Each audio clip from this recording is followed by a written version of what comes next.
Bonsoir, peuple de Dieu. Nous vous saluons encore dans le glorieux et précieux nom de notre Seigneur Jésus-Christ de Nazareth.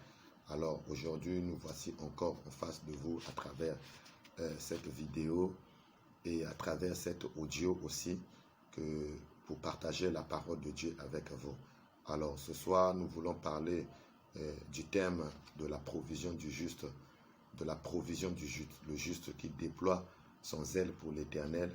Il y a toujours une provision pour lui. Ce sont des choses que nous avons déjà développées, partagées avec l'Église, mais nous voulons revenir encore sur ces choses car la répétition, c'est la mère des sciences. L'apôtre Paul a dit, je ne cesserai de vous répéter les mêmes choses. C'est pourquoi nous bénissons le Seigneur pour sa parole que nous allons partager et que cela trouve sa place dans les cœurs. La Bible dit, l'homme ne vivra pas seulement de pain, mais de toute parole qui sort de la bouche de l'Éternel.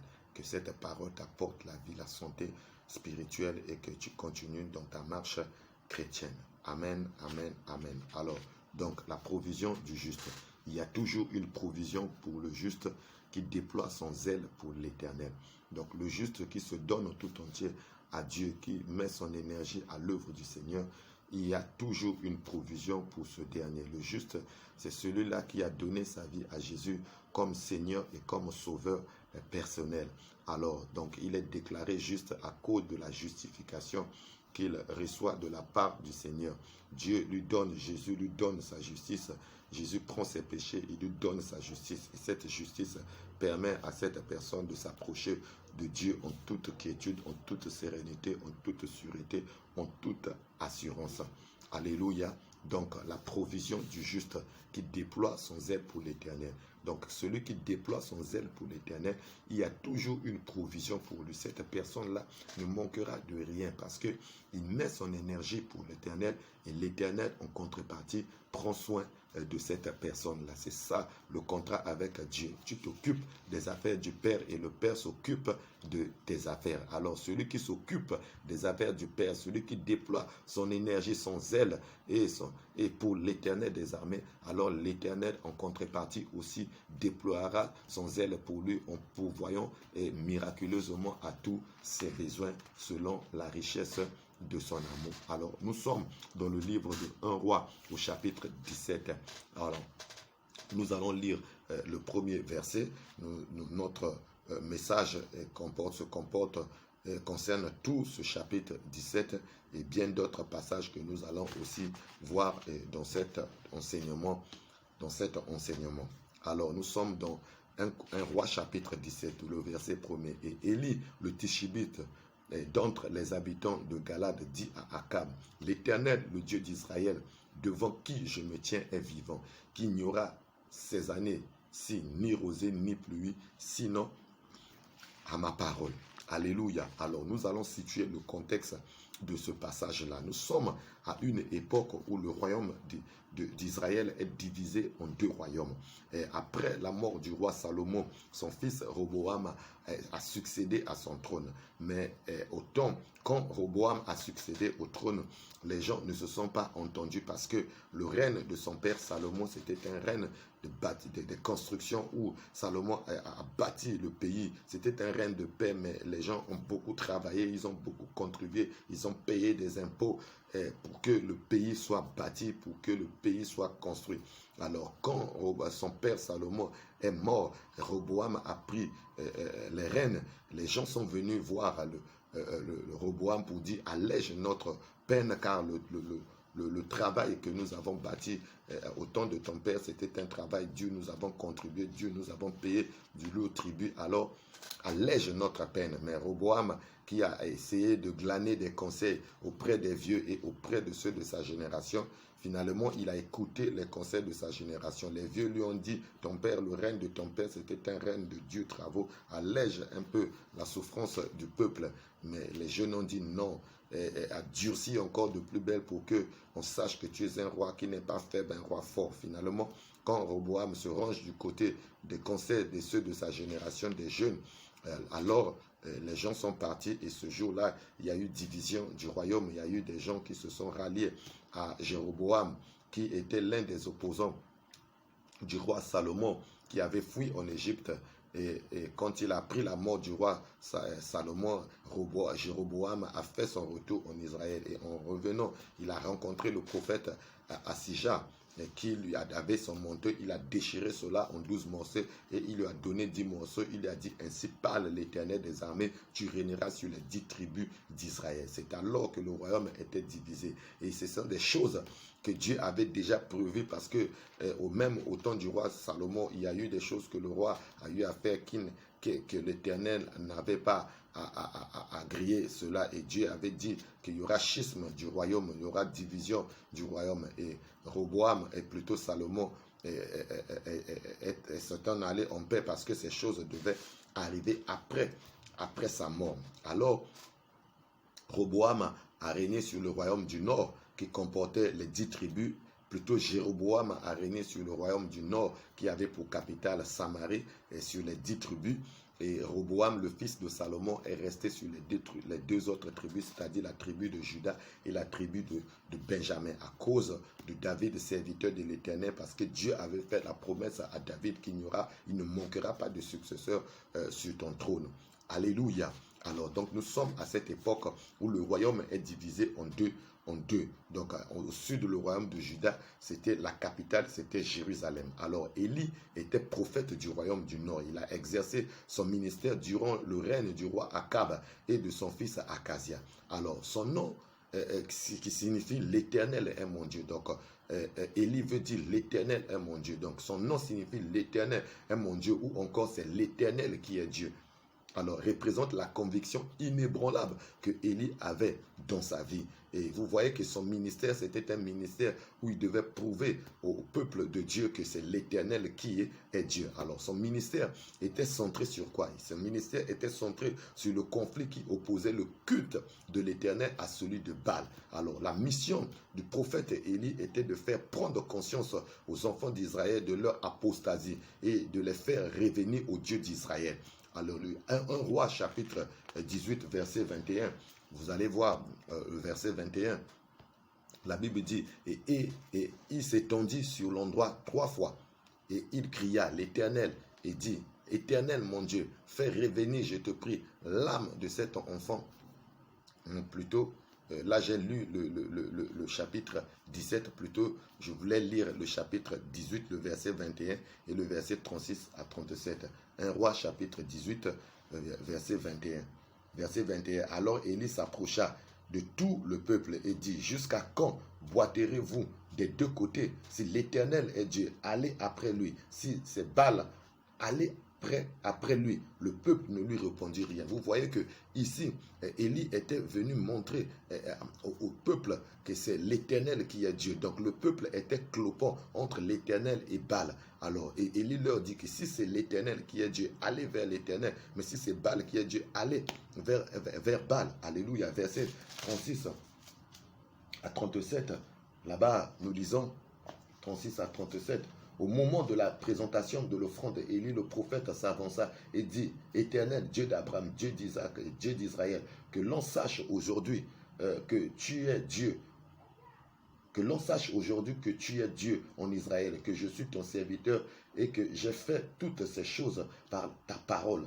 Réponds-moi, Éternel, réponds-moi, afin que ce peuple reconnaisse que c'est toi, Éternel, qui es Dieu, et que c'est toi qui ramènes leur cœur. Vous voyez que donc la mission d'Élie, c'était de ramener le cœur du peuple vers le vrai Dieu, l'Éternel, le Dieu véritable. Donc il y a eu le défi du mont Carmel, et ce défi consistait à prouver qui était réellement le véritable Dieu. Est-ce que c'était l'Éternel ou bien c'était Baal qui était le véritable Dieu? Donc c'est ça, c'était la mission de Élie, ramener le peuple de Dieu au vrai culte, au vrai Dieu qui est l'Éternel. Donc Élie était donc un restaurateur, c'était un réformateur qui a cherché à rétablir l'alliance de Dieu avec son peuple. Alors Akab était un roi idolâtre et qui ne craignait pas Dieu.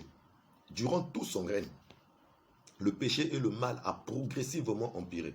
Il a introduit le culte de Baal en allant prendre Jézabel, fille d'un grand prêtre d'une divinité païenne, roi des Sidoniens. Vous pouvez lire cela dans 1 Roi chapitre 16, versets 29 à 33. Alors, et Jézabel, c'était une femme qui ne craignait pas Dieu. Elle adorait des dieux étrangers, des dieux Baal, les Astartés, tous ces dieux-là. Et quand Akab l'a épousé, cette femme-là a mené l'idolâtrie dans le pays. Vous voyez que quand Salomon a épousé plusieurs femmes, et des femmes païennes, ces femmes-là ont mené leur Dieu dans le pays. Et comme Salomon aimait ces femmes, alors son cœur s'est tourné vers les dieux de ces femmes-là. Vous voyez que la femme que nous allons épouser, elle peut nous détourner des voies de l'Éternel. Vous voyez que même en tant qu'enfant de Dieu bien-aimé dans le Seigneur, si tu es enfant de Dieu, si tu es chrétien, sache avec qui tu dois te marier. Parce que la personne avec qui tu te maries peut déterminer ton lendemain. Et cela n'est pas seulement valable pour l'homme qui va se marier avec la femme, même la femme qui doit se marier avec un homme. Et si tu es femme chrétienne, sache avec qui tu dois te marier. Tu dois consulter l'Éternel afin que l'Éternel te dise réellement si cet homme qui vient à toi ou si cette femme qui vient à toi est réellement la personne que Dieu a destinée pour toi. Sinon, la personne viendra chambouler les plans de Dieu dans ta vie. La personne va venir te faire vivre la misère. Il va t'emmener dans les profondeurs, dans les abîmes, dans les ténèbres comme jamais auparavant. Alléluia. Donc, le peuple s'est rébellé et a endurci son cœur de façon flagrante à l'égard des commandements de Dieu. Et l'idolâtrie s'est généralisée dans le royaume. À cause de cette femme, les gens se sont détournés de la face de Dieu. Ils ont commencé à adorer d'autres dieux, à adorer le Dieu Baal. Leur cœur s'est endurci et vis-à-vis des commandements de l'Éternel. Et l'idolâtrie a gagné tout le royaume. Alors, face, bien-aimé dans le Seigneur, à cette apostasie, qu'est-ce que le Seigneur va faire? Alors, le Seigneur va envoyer Élie, son prophète, afin qu'il s'oppose à ce système religieux corrompu et qu'il annonce le plan de Dieu pour son royaume. Donc Élie, c'était un restaurateur, un réformateur. Il est venu ramener les gens dans le saint culte. Il est venu ramener les gens dans le droit chemin. Un peu comme ce que le roi Ézéchias avait fait quand il est arrivé au trône. Il a restauré le saint culte. Il a brisé les autels qui ont été bâtis dans le temple. Toutes ces choses, ces dieux étrangers, ces monuments, ces statuettes qu'on avait érigées, même dans le temple et dans le pays. Il a restauré le saint culte. Donc Élie avait pour mission de ramener le saint culte, mais il était confronté, bien aimé dans le Seigneur, à un roi, Akab, qui était sous l'emprise de son épouse Jézabel, qui n'avait point d'égard pour l'Éternel, qui ne craignait point l'Éternel, qui adorait d'autres dieux, des dieux astratés, des dieux Baal. Alléluia. Alors face à cette situation, Dieu a suscité, nous l'avons dit, le prophète Élie, afin de s'opposer à ce système religieux et corrompu, voilà, pour annoncer les plans de Dieu, ce que l'Éternel devait faire. Alors, qu'est-ce qui s'est passé? Bien aimé dans le Seigneur, le jugement de Dieu, finalement, va s'abattre dans le royaume. Dieu va parler par la bouche d'Élie, qu'il n'y aura ni rosée, c'est le verset 1 que nous avons lu, qu'il n'y aura ni rosée, ni pluie, sinon à ma parole. Donc, le royaume va être frappé de sécheresse pendant 3 ans et demi. Une grande famine va s'installer dans le pays. Alléluia. Donc, Dieu, pour affronter Jézabel, Akab, avec ses prophètes et son Dieu qui n'est pas le véritable Dieu, il va envoyer Élie. Et il va frapper le pays d'un jugement. Et le jugement consistait à ce qu'il n'y ait aucune goutte d'eau de pluie durant 3 ans et demi. Donc le pays devait être frappé de sécheresse. Alors les champs ne devaient plus donner, les récoltes ne devaient plus donner. Donc les seules provisions qu'ils avaient devaient s'épuiser et les gens devaient commencer à mourir de famine. Alors pourquoi Dieu a choisi la pluie? Pourquoi ni rosée ni pluie? D'abord, premièrement, les adorateurs des Baals, les gens qui adoraient le dieu Baal, croyaient que c'était lui qui contrôlait la pluie et qui produisait d'abondantes récoltes. D'où la surprise d'Akab, que lorsque Élie affirme au roi qu'il n'y aura pas de pluie durant plusieurs années, 3 ans et demi, voilà, même si Akab avec Jézabel et ses prophètes ont beau prier, ont beau implorer, voilà, et leur Dieu, eh bien, à cause de la parole de l'Éternel, ni pluie ni rosée devait s'abattre. Donc finalement la parole de l'Éternel devait s'opposer à leur croyance du Dieu Baal, parce que pour eux le Dieu Baal c'est le Dieu de la récolte, c'est le Dieu de la pluie, c'est le Dieu de la fertilité. Alors face à la sécheresse, bien aimé. Même si tu as une défense militaire, tu as telle une économie solide, bien aimé dans le Seigneur, mais la sécheresse, et quand ça frappe, bien aimé, tu peux avoir une forte armée, mais le ventre affamé n'a point d'oreille. Les militaires qui n'ont pas mangé, ils ne pourront pas défendre le pays face à la sécheresse. Face à la faim, bien aimé, l'homme est affaibli. Donc, pourquoi Dieu a choisi la pluie et la rosée, ni rosée ni pluie? Parce que les adorateurs de Baal croyaient que c'était Baal qui était responsable des récoltes, responsable de la pluie et des récoltes. Donc, lorsqu'ils s'aimaient, c'est Baal qui bénissait, c'est Baal qui envoyait la pluie et il devait faire des récoltes abondantes. Alléluia. Alléluia. Donc, Élie vient défier leur Dieu, leur croyance à ce Dieu Baal qui donne la pluie, qui donne la récolte, pour montrer que on va voir si votre Dieu est capable de vous donner la récolte et de vous donner la pluie. Alléluia. Alors pourquoi ni rosée ni pluie? Parce que Dieu lui-même, quand il donnait des instructions au temps de Moïse aux enfants d'Israël, parmi les malédictions qui devaient s'abattre sur Israël à cause de leur désobéissance, il y avait aussi ni rosée ni pluie. Lisons dans Deutéronome chapitre 11 verset 13 à 17, la Bible dit: si vous obéissez fidèlement au commandement que je vous communique aujourd'hui, si vous aimez et servez le Seigneur votre Dieu de tout votre cœur et de toute votre âme, il fera tomber la pluie sur vos terres en temps voulu, en automne et au printemps, pour que vous puissiez avoir de bonnes récoltes du blé, du vin et de l'huile. Il fera aussi pousser l'herbe près pour votre bétail. Vous aurez de quoi vous nourrir abondamment. Vous voyez que quand Israël devait obéir à la parole de l'Éternel, la pluie devait être leur partage. C'était une bénédiction de l'Éternel, des récoltes de la terre, des herbes pour leur bétail. Alléluia. Il dit: prenez donc bien garde de ne pas vous laisser détourner du droit chemin, de ne pas vous incliner devant d'autres dieux pour les adorer. Cela mettra le Seigneur en colère contre vous et il fermera le ciel. Vous voyez, s'ils aillent, ils vont vers d'autres dieux, l'Éternel va être en colère contre son peuple. Et qu'est-ce que l'Éternel va faire? Il fermera le ciel pour qu'il ne tombe plus de pluie.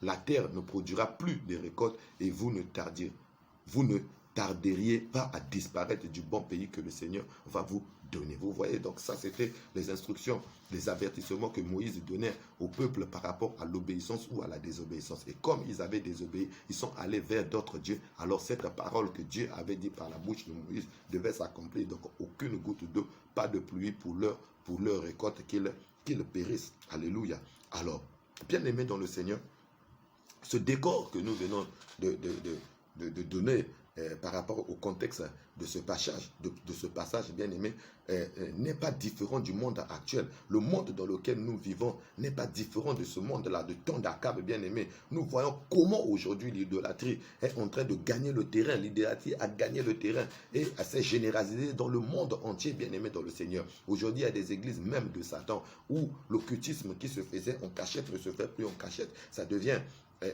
aux yeux au-dessus de tous. On montre que c'est un choix, on montre que ce n'est pas mauvais. Alléluia. Donc dans notre pays aujourd'hui, l'occultisme, vous allez voir toutes les autres religions, la franc-maçonnerie, la maïkarie, la rose-croix, toutes ces choses-là que nous condamnons, bien aimés, dans la parole de Dieu, que la parole de Dieu condamne, bien sûr.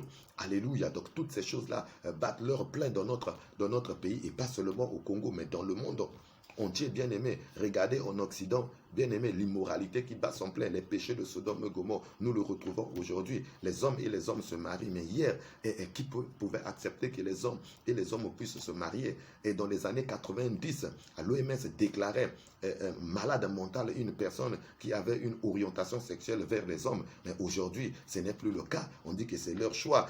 Il faut respecter leur choix. Les parents encouragent, et même les prêtres aujourd'hui, même dans l'église aussi est corrompue, c'est rentré dans l'église. Les prêtres qui bénissent des mariages gays, des mariages homosexuels, et la pédophilie est rentrée dans l'église. On voit toutes mauvaises des choses dans l'église. Bien aimé, c'est à cause de toutes ces choses-là, bien aimé. Donc le monde dans lequel nous vivons n'est pas différent du monde d'Akab. Et les mauvaises choses régnaient au temps d'Akab, mais c'est ces mêmes choses qui règnent en notre temps. Alléluia. Alléluia. C'est pourquoi, bien aimé, à l'instar d'Élie, au temps d'Élie, Dieu a commencé à frapper le pays de la sécheresse. Mais dans notre temps aussi, il y a des jugements et de l'Éternel qui sont en train de s'abattre sur l'humanité. Il y a des catastrophes que nous appelons catastrophes naturelles. Mais des fois, ce sont des jugements de l'Éternel qui s'abattent en réalité. Et la Bible dit quoi? Et dans les derniers temps, vous allez entendre parler des guerres, des famines, des bruits, des guerres, des tremblements, des terres. Toutes ces choses-là, ce sont des calamités qui s'abattent sur le monde. Ce sont des jugements de l'Éternel. Et c'est à cause du fait que l'homme s'est détourné de Dieu. L'homme, au lieu d'adorer le Créateur, il est allé adorer la créature. L'homme, au lieu d'adorer le Dieu vivant, il va adorer des esprits, il va adorer d'autres personnes, il va adorer un semblable qui n'est pas Dieu. Ils adorent même les hommes, ils adorent la créature, ils adorent les choses bien-aimées dans le Seigneur. Et Dieu est en train de frapper l'humanité de ses jugements, parce que ces choses-là, bien aimé, attirent les jugements de l'Éternel. Lorsque le peuple se détourne des voies justes du Seigneur, et qu'est-ce qu'on peut attendre, bien aimé? Et ces choses sont annonciateurs de l'avènement du Seigneur. Et le Seigneur avait prédit ces choses pour que l'Église puisse être attentif en voyant ces choses, qu'ils sachent que le Seigneur est à la porte. Le Seigneur est à la porte. Et ces jugements vont atteindre leur apogée après l'enlèvement de l'Église, lors de la grande tribulation, bien aimée. Dieu va frapper l'humanité des véritables jugements, des fléaux.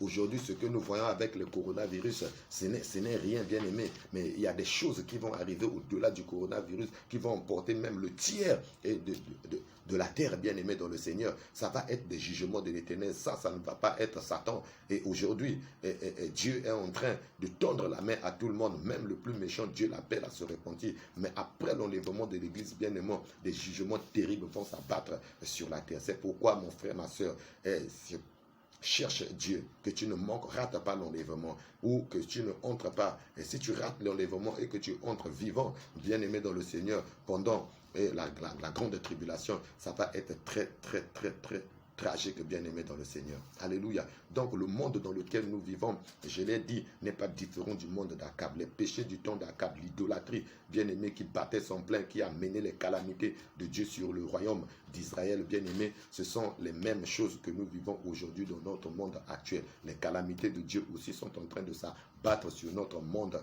bien aimé dans le Seigneur, parce que les hommes se sont détournés du Dieu vivant. Ils sont allés adorer les idoles. Ils adorent les hommes, ils adorent la créature, ils adorent la femme, ils adorent le sexe, ils adorent l'argent, ils adorent toutes choses. Et hors Dieu, ils ont tourné le dos à l'Éternel. Alléluia. La Bible dit dans le psaume chapitre 11, verset 3, quand les fondements sont renversés, le juste, que ferait-il, bien-aimé? Nous sommes dans un monde où les fondements sont renversés. Mais nous qui sommes les justes, et je vous l'ai dit au début, que le juste, c'est celui qui a donné sa vie à Jésus comme Seigneur et Sauveur. Le juste, c'est le chrétien bien-aimé, celui qui a été justifié par le sang de l'agneau. Donc il n'est pas juste parce qu'il n'a commis aucun péché, mais il est juste parce qu'il a été déclaré juste par la puissance du sang de l'agneau. Alléluia. Donc, quand les fondements sont renversés, le juste, que ferais-tu? Quand les fondements sont renversés dans une nation, dans un pays, au Congo, les fondements sont renversés, bien-aimés dans le Seigneur. Qu'est-ce que le juste peut faire? Alléluia. Qu'est-ce que le juste peut faire? Qu'est-ce que toi et moi, nous pouvons faire? Alléluia. Au lieu de critiquer, bien-aimés, de nos gouvernants, au lieu de dire que ça ne marche pas à gauche, au lieu de dire que ça ne marche pas à droite, et la corruption bat son plein partout, bien-aimés dans le Seigneur. Nous qui sommes des justes, nous ne devons pas rentrer dans cette dynamique de critique, bien-aimé, de critiquer nos autorités, de critiquer le chef de l'État, de critiquer ceux qui ont la gestion de la nation, bien-aimé. Et comme si on nous mettait là-bas, on devait peut-être faire mieux. Et beaucoup de gens, ils critiquent, mais lorsqu'on les met à la place, ils changent de perception et ils commencent à comprendre ce que les autres étaient en train de vivre, bien-aimé. Mais notre responsabilité en tant qu'Église, en tant que juste, en tant qu'enfant de Dieu, n'est pas de critiquer ceux qui sont là, mais de prier le Seigneur, de chercher la face du Seigneur, afin que le Seigneur amène les changements. Nous travaillons sur la partie spirituelle, et par nos prières, bien-aimés, Dieu peut amener des changements. Et nous ne sommes pas là pour faire des marches, des révolutions, comme le font des politiciens, comme le font des opposants. Mais nous sommes là, et nous ne sommes ni de l'opposition, et nous de la mouvance, nous sommes de Dieu, et nous prions pour que la volonté de Dieu puisse se faire dans nos nations, dans nos peuples. Alléluia. Alléluia. Donc, quand les fondements sont renversés, que ferait-il le juste? Le juste, qu'est-ce qu'il va faire? Alors, Élie, qu'est-ce qu'il avait fait? Élie avait affronté bravement l'homme qui avait entraîné le peuple dans le mal. Il a déployé son zèle pour le Seigneur. il lui a parlé d'une puissance bien plus grande que celle des dieux du paganisme. Voilà, il a parlé à Akab d'une puissance qui était plus grande que des puissances des dieux qui n'étaient pas le Dieu d'Israël. Alléluia, le Dieu des païens. Alléluia. Et celle de l'Éternel, du Dieu d'Israël. Et l'Éternel s'est montré comme le véritable et l'unique Dieu. Donc, Élie, bien-aimé dans le Seigneur, et pendant cette période de décadence spirituelle, il s'est levé, il a affronté, et bien-aimé dans le Seigneur, et celui qui avait introduit, amené le pays dans l'idolâtrie. Oui, Jézabel, c'est-à-dire c'est Akab, mais c'est Jézabel. Donc, mais Jézabel, c'est Akab qui l'avait amené. Donc, le responsable, c'était Akab. Mais Élie a affronté, et Jézabel, il a affronté Akab et Jézabel pour chercher à ramener le peuple dans le chemin de Dieu, bien-aimé dans le Seigneur. Et en montrant à Akab et à Jézabel qu'il y a une puissance qui est au-dessus de la puissance de Baal, qui est au-dessus de la puissance de Astarté. Alléluia. Donc, à l'instar d'Élie, bien-aimé, nous qui sommes l'église, parce que Élie, c'est l'image de l'église. Élie a été enlevé. L'église va aussi être enlevée. Donc, Élie, c'est l'image de l'église. Donc, à l'instar d'Élie, bien-aimé, qui est le symbole de l'église, qui fut enlevé, bien-aimé dans le Seigneur, nous devons nous fortifier et déployer notre zèle en défendant le nom de Dieu par la propagation de l'évangile, par la prière, afin que le règne de Dieu s'installe dans nos nations, afin que le règne de Dieu s'installe dans nos pays, afin que le règne de Dieu s'installe dans le monde entier, dans l'univers, dans les chrétiens du monde entier. L'église corps de Christ doit s'élever, il doit déployer son zèle en propageant, en défendant le nom de l'Éternel, en propageant l'évangile du royaume de Dieu, en priant pour que le règne de Dieu s'installe, pour que la volonté de Dieu se fasse. Alléluia. La Bible dit dans 1 Timothée chapitre 2 à partir du verset 1, que avant toute chose, je vous exhorte à faire des prières, des supplications, et pour tous les hommes, pour les rois, pour tous ceux qui sont élevés en dignité, afin que nous menions une vie paisible et tranquille, car la volonté de Dieu est que tous les hommes soient sauvés et qu'ils parviennent à la connaissance de la vérité. Alléluia. Donc, nous devons déployer notre zèle en annonçant la bonne nouvelle à toutes ces personnes-là, en priant, bien aimé, pour que le règne de Dieu puisse s'installer. Alléluia. Car la Bible dit dans Éphésiens chapitre 3 au verset 10 que par l'Église, que les dominations, que les autorités connaîtront la sagesse infiniment variable de Dieu. C'est l'Église qui va montrer la puissance de Dieu, afin que ces puissances des ténèbres qui règnent dans la sphère spirituelle, qui influencent même nos dirigeants, qui influencent la jeunesse, qui influencent notre monde, qui amènent des divisions dans les familles, des séparations, des divorces, bien-aimés. Et c'est par la prière, par l'Église, bien-aimée, par les prières que nous allons élever, on démontre la puissance de Dieu, bien-aimé dans le Seigneur, que ces puissances seront anéanties et ils reconnaîtront qu'il y a vraiment une église du Dieu vivant sur la terre. Alléluia. Donc la Bible déclare, bien-aimé dans le Seigneur, que tous ceux qui cherchent à vivre pieusement dans le Seigneur, en Christ, ils seront combattus.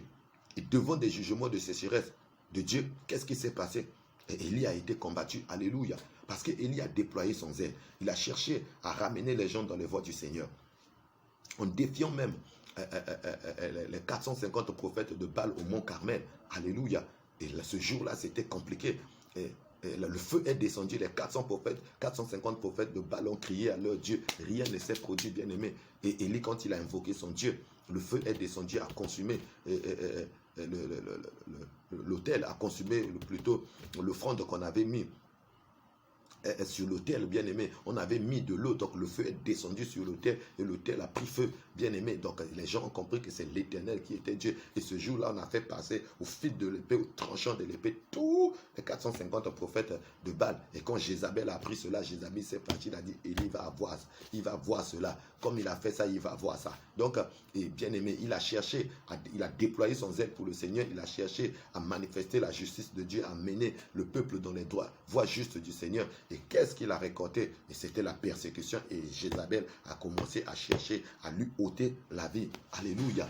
Alléluia. Donc, lorsque nous vivons pieusement pour le Seigneur, lorsque nous cherchons, et par notre comportement, par notre façon de faire, qui s'oppose au monde, qui s'oppose aux valeurs de ce monde bien-aimé, et notre façon de faire qui s'oppose aux valeurs de ce monde, nous attire des fraudes, nous attire des contradictions, nous attire la haine du monde. Jésus a dit que vous êtes dans ce monde, mais vous n'êtes pas du monde. Vous aurez beaucoup de tribulations dans le monde, mais prenez courage, moi j'ai vaincu le monde. S'ils ont persécuté moi qui suis le maître, et à combien de fois vous, mes disciples, disciple n'est pas plus grand que le maître. Donc si le maître a été persécuté parce qu'il a mené la justice, parce qu'il a contredit les pharisiens, il a contredit les sadducéens, il a contredit le système religieux qui était en place, il leur a mené la vérité, car la Bible dit la loi est venue par Moïse, mais la grâce et la vérité sont venues par Jésus-Christ. Jésus a rencontré l'opposition. Donc chaque fois que nous voulons, bien aimé, établir la justice, chaque fois que nous prônons la justice, nous prônons l'évangile, bien aimé, du royaume au Père éternel, nous rencontrons l'opposition.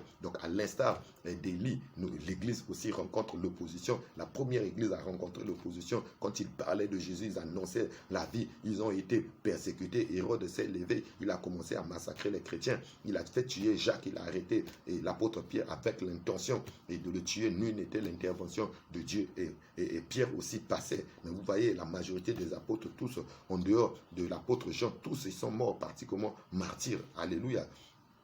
Alléluia. Donc Élie a déployé son zèle. Il a déployé son zèle pour le Seigneur, bien-aimé dans le Seigneur. Mais en déployant son zèle pour le Seigneur, Dieu ne l'a pas abandonné. Dieu ne l'a pas lâché, bien-aimé.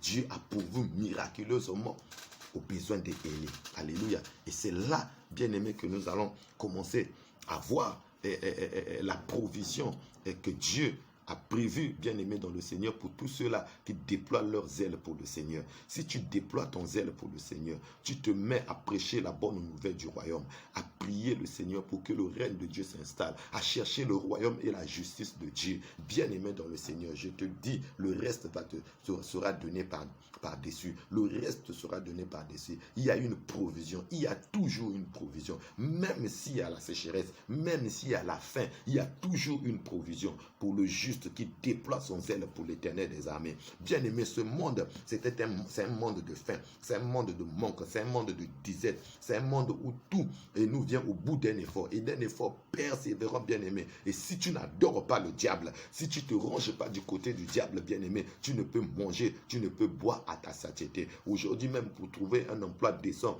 il y a des contrats, et on t'incite, on te dit, on te tend la main et entre dans les loges et deviens ceci, deviens cela.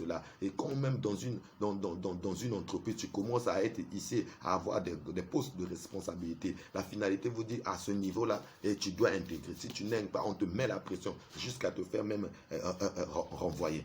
Alléluia, alléluia. Donc c'est un monde bien aimé et qui est méchant, un monde où le diable est en train de tout corrompre. Il dit adore-moi et je te donne les royaumes de la terre. Et la jeunesse est en train d'être gâtée parce que la jeunesse suit les royaumes de la terre et ils sont obligés de vendre leur âme au diable pour manger, pour boire. Alléluia. Mais nous ne sommes pas de ceux-là qui nous laissons compromettre, bien aimés dans le Seigneur. Nous sommes de ceux-là qui restons fidèles à l'Éternel. Nous continuons à déployer notre zèle, même si à la fin, bien aimés, nous savons une seule chose, que nous n'allons pas mourir de faim. Alléluia. La Bible dit, le juste a des fondements éternels. Il est assis sur le roc. Il a toujours une provision pour lui. Proverbe 10, verset 25 nous le dit. Il y a toujours une provision. Le juste a des fondements éternels et il est assis sur le roc. Nous sommes assis sur le roc. Jésus est le roc. Alléluia. Les vents, les tempêtes pourront souffler. C'est bien-aimé dans le Seigneur. Ça ne pourra pas nous ébranler.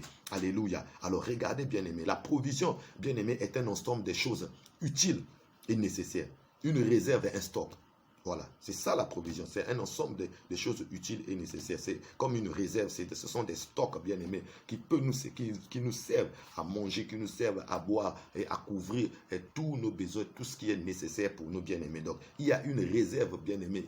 Il y a une réserve de nourriture. Il y a une réserve d'emploi. Il y a une réserve de tout ce dont tu as besoin, bien aimé, pour toi qui déploie ton zèle pour le Seigneur, pour toi qui s'occupe des affaires de ton Père. Tu ne manqueras de rien. Dieu pourvoira et à tes besoins selon la richesse de son amour. Regardez, bien-aimé dans le Seigneur. Alors, quand Élie a prononcé ces paroles, qu'est-ce qui va se passer? Alors, regardez, nous sommes donnés dans 1 Roi, chapitre 17, verset, à partir du verset 2. Nous avons lu le premier verset. Alors, et la parole de l'Éternel lui fut adressée, disant, va-t'en d'ici, et tourne-toi vers l'Orient, et cache-toi au torrent de Kérit, qui est à l'Orient du Jourdain. Et tu boiras de l'eau du torrent. Et j'ai commandé au corbeau de te nourrir là.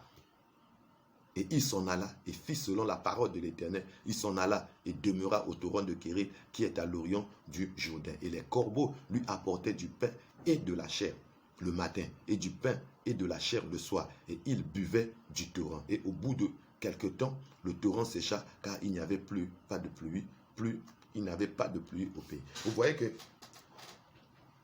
quand Dieu, Élie parle de ces choses, alors Dieu lui dit, va te cacher au torrent de Kérit. Et là-bas, j'ai ordonné au corbeau de te nourrir. Et tu boiras l'eau du torrent. Vous voyez que la sécheresse frappe. Maintenant, il n'y a plus à manger. Alors, qu'est-ce qu'il va faire? Et même celui par qui Dieu a prononcé le jugement se trouve dans une situation et il vit la sécheresse aussi. Mais pour lui qui est le juste, pour lui qui a déployé son zèle pour affronter ce système religieux, pour ce système idolâtre et à montrer les gens le droit chemin, Dieu dit à lui, va au torrent de Kérit. Donc Élie a déployé son zèle pour le Seigneur. Il n'a pas eu peur d'affronter Akab en le défiant selon la parole de l'Éternel. Il n'a pas vu ses intérêts. Il n'a pas vu regarder à sa vie. Mais il a accepté de jouer le jeu de Dieu. Il a accepté de jouer le jeu du Seigneur. La conséquence est que quoi, bien-aimé? Il fut nourri miraculeusement au torrent de Kérit.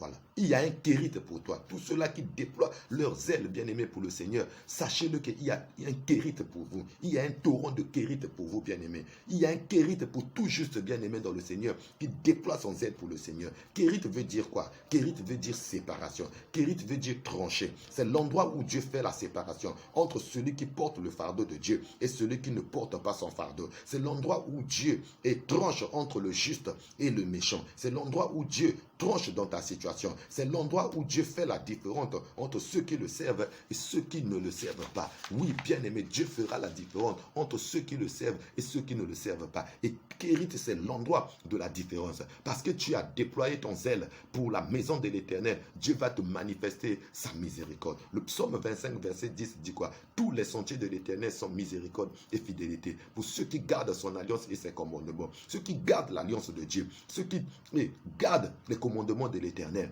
Et il y a la miséricorde et la fidélité de Dieu qui leur est manifestée sur leur chemin, sur leur chantier. Et Dieu a manifesté sa miséricorde pour Élie.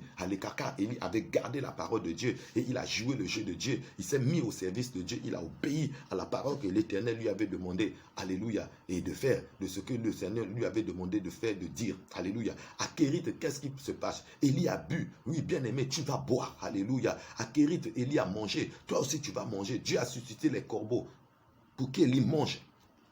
Tu vas manger, bien-aimé. Les corbeaux, ce sont des animaux considérés comme des oiseaux impurs, des animaux impurs dans la loi de Moïse. Mais Dieu a utilisé les corbeaux pour nourrir Élie. Le matin, il lui a apporté à manger. Le soir, les corbeaux lui apportaient à manger. Bien-aimé, Dieu va susciter quelqu'un pour t'apporter à manger et à boire. Reste calme.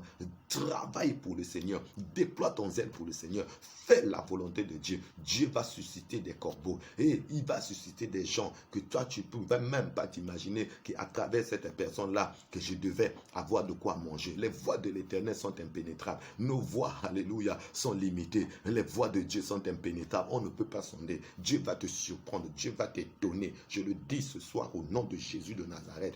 Déploie seulement ton zèle pour le Seigneur. Dieu va t'étonner, mon frère. Dieu va t'étonner, ma soeur. Dieu va t'étonner, ma maman. Dieu va t'étonner, mon papa. Déploie ton zèle. Fais la volonté de Yahweh. Que ta vie reflète la gloire de Dieu. Prêche même par ta marche. Prêche par ta vie. La Bible dit, nous sommes la lumière du monde. Alléluia. Nous sommes le sel de la terre. Que ta vie puisse refléter la gloire de Dieu. Que ta vie puisse refléter la lumière de Dieu, bien-aimé dans le Seigneur. Et ne marche pas comme tout le monde, mais marche selon les desseins de Dieu. Et montre aux gens le chemin de Dieu. Prie pour que les gens viennent à Dieu. Prie pour que les gens connaissent le Seigneur. Et tu verras la puissance et la main de Dieu. Tu ne mourras pas de faim. Même si on t'a renvoyé parce que tu as refusé d'intégrer les loges bien-aimés dans le Seigneur, je te dis que Dieu va pouvoir à tes besoins. Moi, ça fait beaucoup, ça fait 9 mois, 10 mois déjà que je ne travaille pas. Ça fait 10 mois que je ne travaille pas. Mais je continue à vivre. L'Éternel est en train de pouvoir à nos besoins miraculeusement, bien-aimés. Il est en train de pouvoir à nos besoins miraculeusement. Il est en train de venir répondre à mes inquiétudes.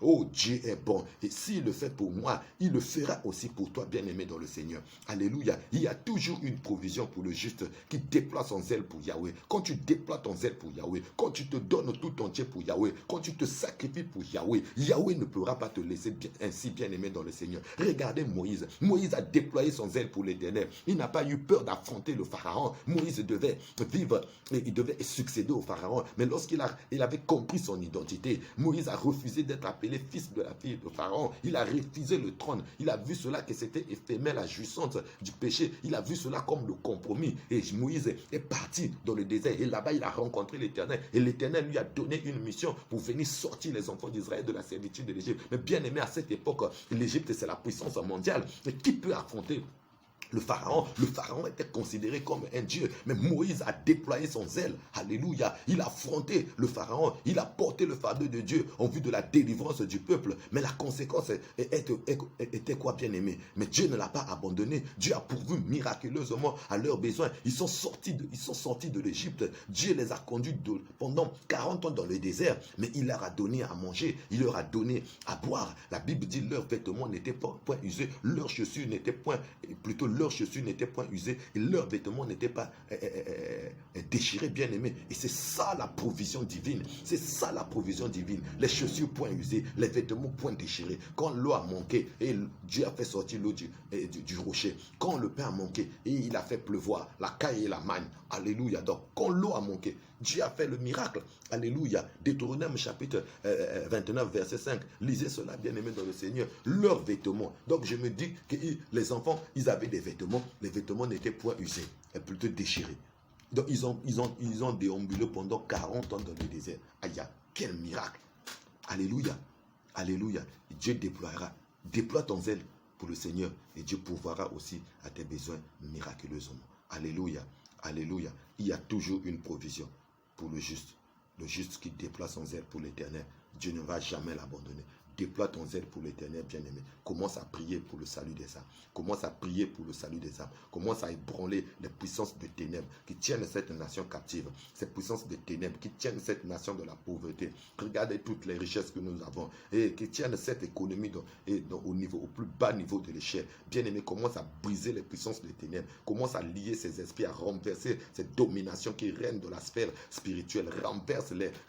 Renvoie les esprits des eaux, mais dans les eaux. Alléluia. Leur influence sur nos autorités, leur influence sur la jeunesse, leur influence sur les hommes et même les hommes de Dieu, ils sont manipulés. Bien-aimés, prends autorité contre toutes ces puissances. Brise et leur puissance. Jésus a dit dans Luc 10, 19, je vous ai donné le pouvoir de marcher sur les serpents et les scorpions et sur toute la puissance de l'ennemi et rien ne pourra vous nuire. Jésus a dit rien ne pourra vous nuire. Et dans le psaume 44, verset 6 à 8, la Bible dit avec l'Éternel, nous renversons nos ennemis. Avec son nom, nous écrasons nos adversaires. Nous pouvons les écraser. Prends, bien-aimé, et autorité, commence à prier et à prie, renverse ces puissances, que les écailles qui sont dans les yeux des gens, qui les empêchent de voir Jésus, de voir Dieu, de venir à Dieu, tombent. Les gens qui sont dans l'alcool, dans la prostitution, dans la drogue, dans le koulouna, dans toute la jeunesse est pourrie. Bien-aimé dans le Seigneur, prie le Seigneur, renverse ces puissances des ténèbres, sort ces personnes dans les prisons spirituelles, prie pour la propagation de l'évangile dans cette nation, prie pour le réveil dans cette ville. Prie avec détermination et Dieu va faire le reste. Prie avec foi. Crois que ces choses vont se faire, bien-aimé. Jeûne et prie, bien-aimé. Oublie-toi. Jeûne et prie que le règne de Dieu se manifeste. Jésus est venu dans le monde pour que les gens soient sauvés. Jésus est venu dans le monde pour que le monde puisse connaître Dieu. Jésus est venu dans le monde pour nous épargner de l'enfer, bien-aimé dans le Seigneur. Prie, déploie ton zèle. Il cherche des intercesseurs. Il cherche des hommes et des femmes qui se mettent à la brèche, qui prient. Il cherche des hommes qui déploient leur zèle, leur énergie, qui se mettent dans les rues pour annoncer la voix du salut, qui se mettent dans les rues pour parler de Jésus, qui vont dans les hôpitaux pour prêcher le royaume de Dieu. Bien-aimé dans le Seigneur, déploie ton zèle et Dieu ne te lâchera pas. Déploie ton zèle et Dieu ne te lâchera pas, il sera avec toi et il pourvoira à tes besoins miraculeusement. Que le Seigneur te bénisse, que le Seigneur te bénisse. Alors nous allons poursuivre l'autre partie. Vendredi, nous allons aborder l'autre partie qui reste. Nous allons continuer dans cet enseignement. Alors aujourd'hui, nous avons retenu que lorsqu'il y a toujours une provision pour le juste qui déploie son zèle pour l'Éternel. Et Akab amené avec Jézabel l'idolâtrie dans le pays. Et Dieu a suscité Élie. Élie est venu affronter Akab. Il est venu affronter le système qui était là pour ramener le peuple, pour montrer au peuple que le véritable Dieu, ce n'est pas le Dieu Baal, mais c'est l'Éternel. Et en le faisant, il a reçu des foudres de Jézabel. Quand Jézabel a commencé à s'ériger contre lui, et Akab a fui, nous allons voir ça. Mais avant que Akab ne puisse fuir, d'abord le jugement de la sécheresse a commencé à frapper le pays. Donc le pays a été frappé de sécheresse. Et qu'est-ce que Dieu a fait pour Élie pendant que les hommes commençaient à mourir de faim? Et Dieu a emmené Élie au torrent de Kérit. Et là-bas, il pouvait boire de l'eau du torrent parce qu'il y avait encore l'eau et ce n'était pas encore tari. Et il a ordonné au corbeau qu'il apportait à manger miraculeusement. Donc Élie était assez calmement au torrent de Kérit. Là-bas, il s'est caché là-bas et il mangeait la nourriture que les corbeaux lui apportaient. Donc lorsque nous déployons notre zèle et pour le Seigneur et en recherchant d'abord le royaume et la justice de Dieu bien-aimé, le Seigneur s'occupe de nous et il va s'occuper de toi. Fais-le bien-aimé dans le Seigneur et tu ne seras pas déçu. Tu vas rentrer dans l'agenda de Dieu, tu vas rentrer dans le plan de Dieu et Dieu va te considérer parmi ceux-là et qui sont ses instruments pour éclater sa gloire dans cette nation, pour éclater sa gloire dans cette ville. Que le Seigneur te bénisse au nom de Jésus-Christ de Nazareth. Alors prie le Seigneur pour ça. Prie que Dieu fasse de toi un homme qui déploie son zèle. Il fasse de toi une femme qui déploie son zèle. Soyez bénis au nom de Christ Jésus. Amen.